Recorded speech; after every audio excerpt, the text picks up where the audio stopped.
Hello and welcome to STEM with Mr. N, where every week I perform different demonstrations and explain the science behind what we're seeing. This week I'm continuing to link in with the UNICEF Outright campaign as I show you how to make a solar updraft tower. Let's check it out.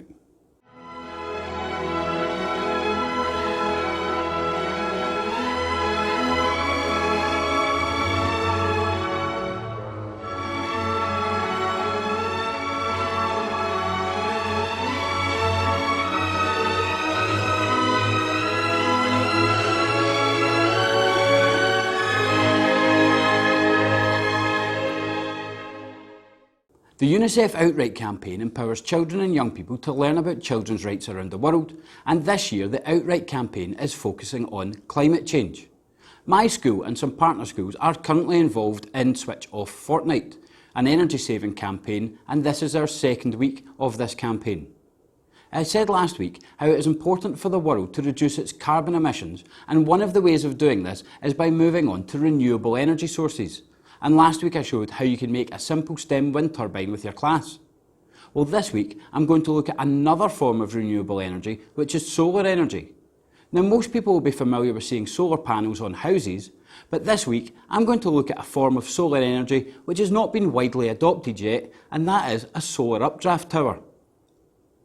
To make a solar updraft tower, you will need a sheet of black paper, some scissors, a circle of paper, a skewer, a needle, some sellotape, and a heat lamp or a lamp with an incandescent bulb. The first thing I'm going to do is I'm going to take my sheet of black paper and I'm going to roll it round into a tower so it has a wide base and a narrow top, but it still has to have a hole at the top of the tower.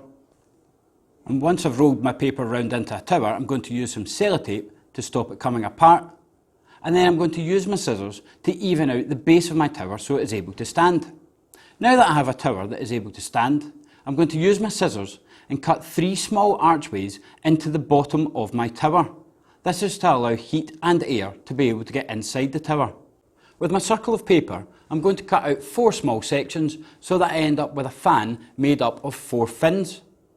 And then I'm going to fold each fin in half at a 45-degree angle, so part of the fin is pointing down and part of the fin is still sitting flat.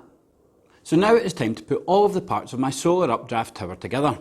Earlier on, I sellotaped the needle onto the end of the skewer so that the sharp part of the needle is sticking up higher than the end of the skewer.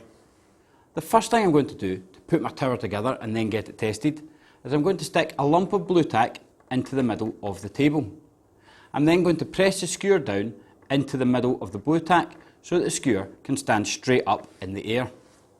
Then I'm going to put my tower over the top of my skewer and all the way down so that my skewer pops out the top of my tower. Then I'm going to very gently press my fan onto the top of my needle, turn on the heat lamp and watch what happens with my updraft tower.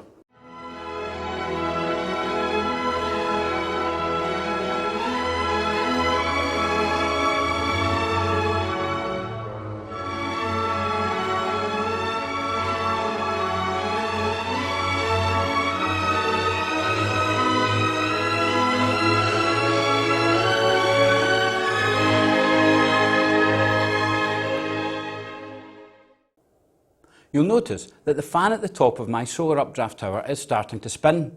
So how is this happening? Well, the heat from the heat lamp is warming up the black paper because darker colours absorb heat better than lighter colours, which tend to reflect heat. As the black paper is warming up, it is warming up the air inside the tower, and warm air is lighter than cold air. So the warm air is rising up through the tower and that is spinning the fan.